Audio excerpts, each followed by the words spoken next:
Assalamualaikum warahmatullahi wabarakatuh. Kembali lagi di channel AADJ. Salam cerdas, akal sehat.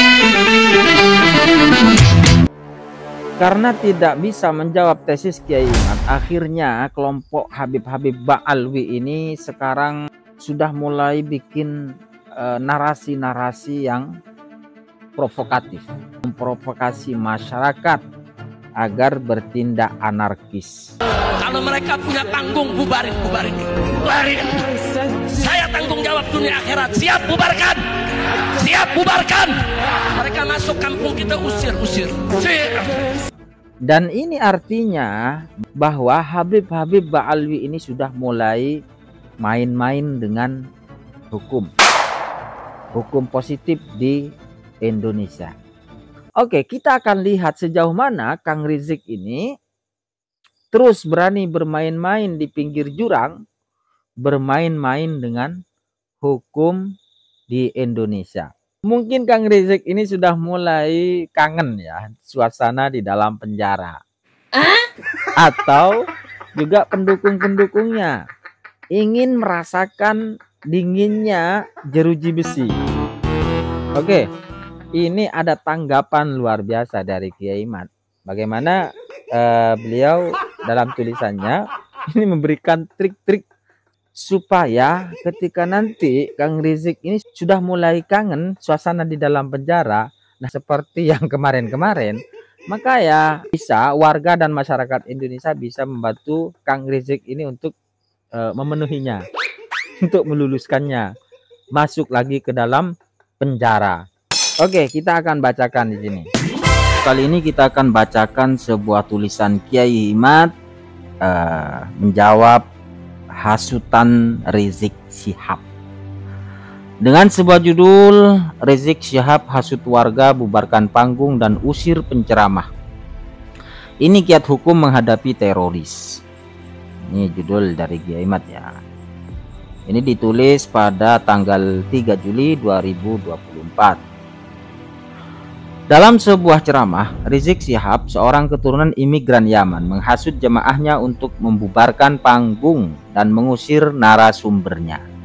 Ceramah itu diupload oleh channel YouTube YT Drive pada 30 Juni 2024. Rizik berkata, "Jangan berikan kesempatan, jangan berikan mimbar, jangan berikan panggung kepada orang yang suka mengadu domba habaib dan ulama. Setuju? Kalau mereka punya panggung, bubarin. Saya yang tanggung jawab dunia akhirat. Siap bubarkan? Siap bubarkan? Siap. Mereka masuk kampung, kita usir." Perbuatan Rizik itu telah melawan pasal 160 KUHP yang berbunyi, barang siapa di muka umum dengan lisan atau tulisan menghasut supaya melakukan perbuatan pidana, melakukan kekerasan terhadap penguasa umum atau tidak menuruti baik ketentuan undang-undang maupun pemerintah jabatan yang diberikan berdasar ketentuan undang-undang, diancam dengan pidana penjara paling lama 6 tahun atau pidana denda paling banyak 4,5 juta. Berdasarkan pasal 160 ini, Rizik sudah bisa ditetapkan sebagai tersangka pasal penghasutan tersebut. Aksi Rizik itu dipicu oleh adanya tesis penulis yang mengatakan Rizik dan klan Ba'alawi lainnya tidak terbukti secara ilmiah sebagai keturunan Nabi Muhammad SAW. Bukannya menjawab secara ilmiah, Rizik rupanya lebih memilih untuk menghasut warga agar tidak mempercayai tesis penulis dan menganggap penulis pengadu domba. Walaupun bagi penulis yang dilakukan Rizik itu hal yang wajar, tetapi bagi warga yang dilakukannya itu bisa menjadi teror. Oleh karena itu akan penulis terangkan tindakan-tindakan hukum yang bisa dilakukan warga jika pendukung Rizik nekat melakukan hal-hal melanggar hukum. Penulis berharap kepada warga agar jangan takut akan hasutan dan provokasi Rizik. Negara kita negara hukum yang setiap masalah sudah diatur aturannya, hukumnya. Rizik telah beberapa kali masuk penjara. Itu membuktikan bahwa negara kita tidak mentolerir tindakan-tindakan melawan hukum yang dilakukan Rizik dan kelompoknya. Di bawah ini akan penulis uraikan tindakan-tindakan hukum yang bisa dilakukan warga jika mendapat intimidasi melawan hukum yang dilakukan Rizik dan kelompoknya. Pengancaman pembubaran pengajian. Jika panitia mendapatkan ancaman dari Rizik dan kelompoknya agar membatalkan pengajian, baik berupa ceramah atau dialog, maka tindakan yang dilakukan Rizik dan kelompoknya itu telah melanggar hukum dan harus dilaporkan kepada pihak kepolisian. Telah diatur dalam pasal 336 KUHP bahwa jika merintangi pengajian dan ancaman itu betul-betul dilakukan Rizik dan kelompoknya, maka hal itu telah masuk dalam delik tindakan pidana pasal pengancaman. Tindakan itu diancam dengan hukuman 5 tahun penjara. Dalam pasal tersebut dikatakan diancam dengan pidana penjara paling lama 2 tahun 8 bulan. Barang siapa mengancam dengan kekerasan terhadap orang atau barang secara terang-terangan dengan tenaga bersama dengan suatu kejahatan yang menimbulkan bahaya umum bagi keamanan orang atau barang, dengan perkosaan atau perbuatan yang melanggar kehormatan kesusilaan, dengan sesuatu kejahatan terhadap nyawa, dengan penganiayaan berat atau dengan pembakaran. Bila mana ancaman dilakukan secara tertulis dan dengan syarat tertentu, maka dikenakan pidana penjara paling lama 5 tahun. Sedangkan untuk tindakan Rizik dan kelompoknya yang merintangi pengajian telah diatur dalam KUHP pasal 175. Barang siapa dengan kekerasan atau ancaman kekerasan merintangi pertemuan keagamaan dan bersifat umum, keagamaan yang bersifat umum dan diizinkan, atau upacara keagamaan yang diizinkan, atau upacara penguburan jenazah, diancam dengan pidana paling lama 1 tahun 4 bulan. Maka kepada para panitia, jika ada ancaman untuk membatalkan acara pengajian atau dialog nasab dengan langsung atau via alat komunikasi, maka harus melaporkannya kepada pihak kepolisian agar pelaku ditindak tegas secara pidana. Jika kita mengetahui nama sang pengancam dan alamatnya, maka langsung panitia melaporkan nama tersebut ke pihak berwajib. Jika tidak mengetahui nama, jika ancaman itu melalui telepon, maka nomor telepon itu kita laporkan kepada pihak berwajib.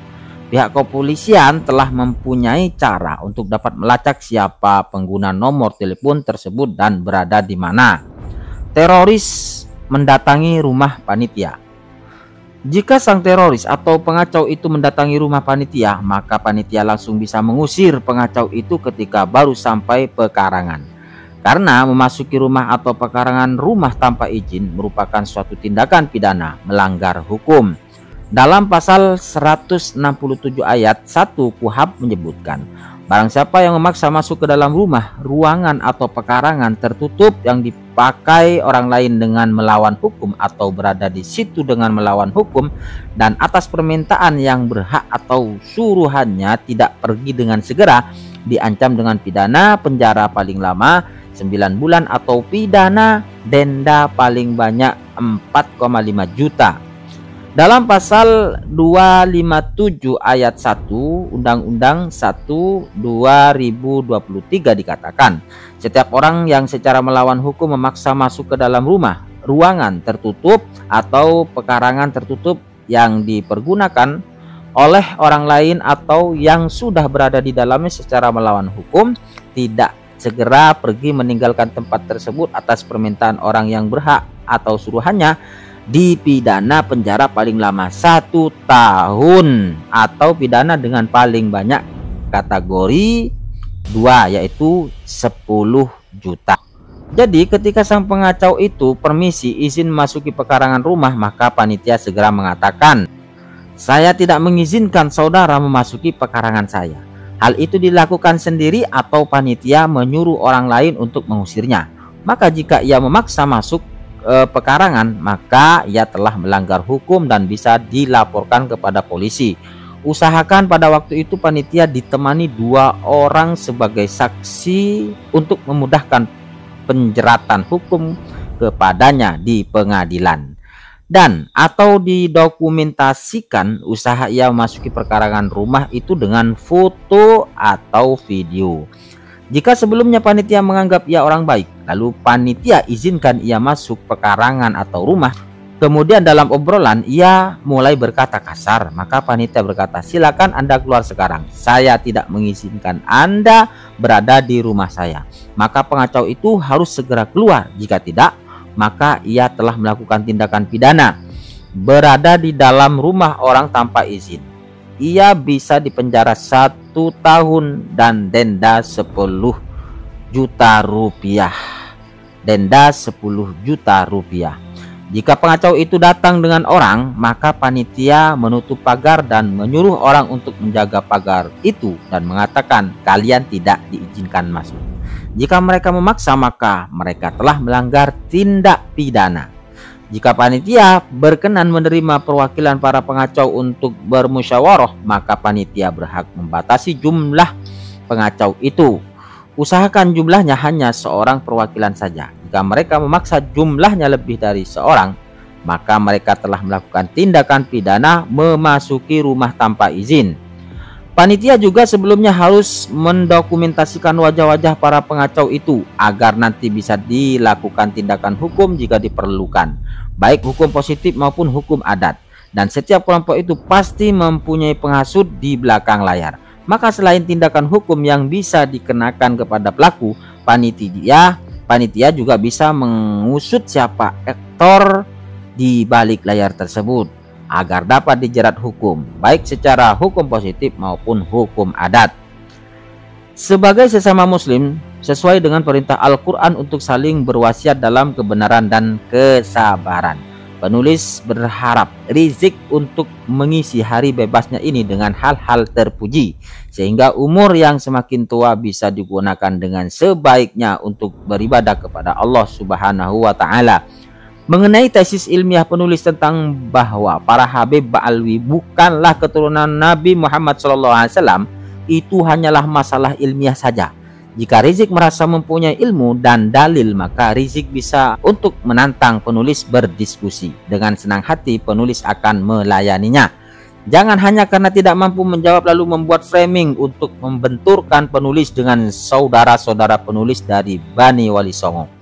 Atau hanya karena tidak mampu menjawab, Rizik terlihat panik dengan membabi buta mencari bahan serangan kepada penulis. Menurut Rizik, nama Usman yang penulis sematkan di belakang nama penulis bermasalah karena Usman adalah nama kakek dari ibu. Rizik tidak akan faham tradisi Nusantara dan tradisi Islam. Yang ia fahami hanya tradisi Ba'alawi dan tradisi jahiliyah. Dalam tradisi Nusantara, jalur ibu itu sama kedudukannya dengan jalur ayah. Begitu pula dengan tradisi Islam. Dalam Al-Quran, Nabi Isa disebut keturunan Ibrahim walaupun ia dari jalur ibu, seperti dalam firman Allah surat Al-An'am ayat 84-86. Rizik juga perlu banyak membaca tentang para sahabat dan ulama yang menisbatkan dirinya pada ibu mereka seperti Muhammad bin Al-Hanafiyah, Ibnu Ummi Maktum, Ibnu Khidbah, Ibnu Taimiyah, Ibnu Zibah, dan lain-lain. Bahkan banyak ulama juga yang menggunakan nama kakek dari ibunya seperti Syekh Shibti Ibnil Ajami, wafat 818. Ia adalah murid Ibnu Hajar Al-Asqalani. Nama lain yang menggunakan nama kakek ibunya adalah Syekh Yusuf Shibtu Ibnil Jauzi, wafat 654 Hijriah. Muhammad bin Al-Hanafiyah tidak menisbatkan dirinya kepada ayahnya, bukan karena ia tidak mengakuinya. Bahkan nasab ayahnya lebih mulia daripada ibunya. Ayahnya adalah Sayyidina Ali bin Abi Thalib yang menggunakan nama jalur ibu untuk suatu kemaslahatan tertentu. Begitu juga penulis. Penulis menggunakan nama kakek dari ibu penulis bukan karena penulis tidak mengakui ayah penulis seperti tuduhan keji Rizik. Ayah penulis Sarmana bin Arsa adalah keturunan Pangeran Ahmad Jaketra.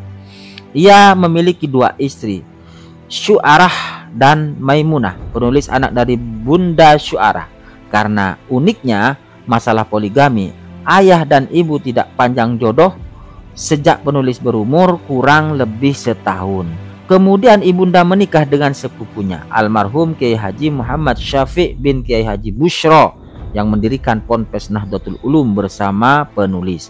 Sejak kecil penulis diasuh nenek penulis dalam lingkungan Bani Usman. Memilih nama Usman hanyalah pilihan penulis sebagai rasa syukur telah lahir dan tumbuh dalam didikan keluarga Bani Usman Kresek. Gitu Kang Rizik. Jadi jangan suudon. Penulis Imaduddin Utsman Al-Bantani.